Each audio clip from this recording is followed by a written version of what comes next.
even if the WHO declared that it's not an epidemic anymore, a pandemic anymore, we still have to face COVID for many years to come.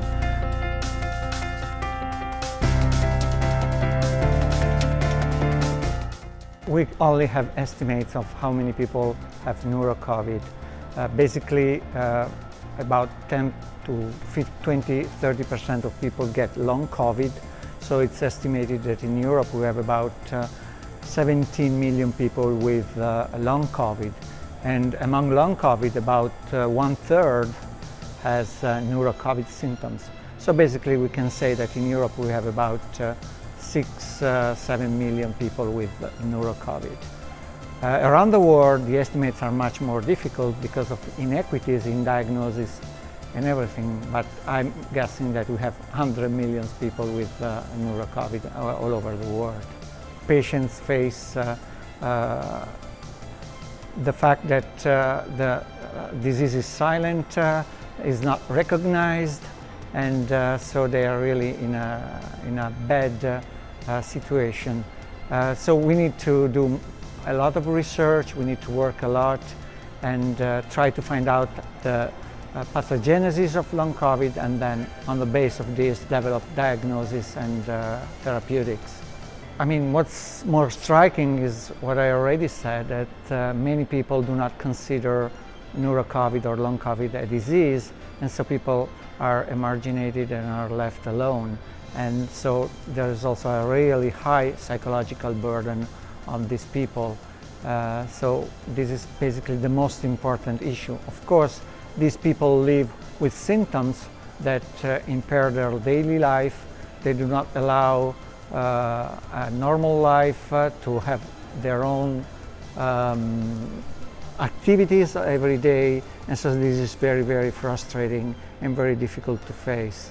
This program, NeuroCOV, has a lot of aim, has a long road to go, because we are starting from the patients, trying to understand the patients, trying to understand their symptoms, classify the NeuroCOVID, and then on the base of these patients we'll start with the biological studies to understand the basis, the pathological basis of the disease and the mechanisms involved in the disease.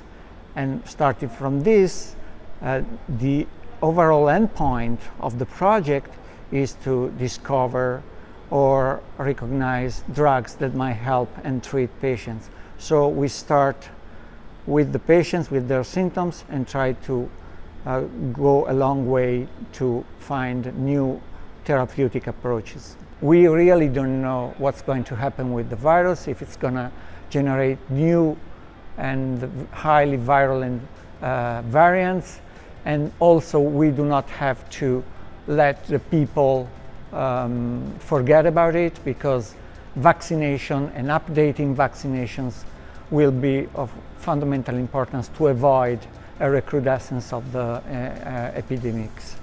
So overall, we have to learn that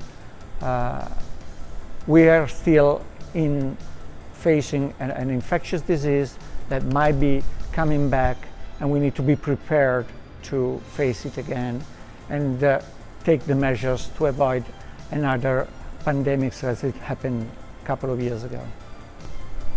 I think the main lessons we have to learn is that we need to be prepared for pandemics and epidemics, because virals and microbes in general are really ready to go, and they can really surprise us and kill many of the people. So we need to be ready for the next time with protocols and collaboration to prevent another pandemic as it happened.